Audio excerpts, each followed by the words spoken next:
क्या डिक्टेशन लिखती रहे जरा अक्षर मांगे पदमा बोलते लिख फर्स्ट वन आट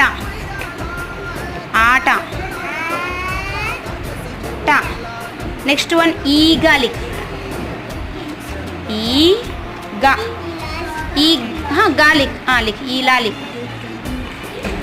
ईगा लिख नेक्स्ट हाँ ई गा ईगा गा करेक्ट लिखना लेटर करेक्ट जो गा सीधा लिख ईगा नेक्स्ट वन ऊड़ा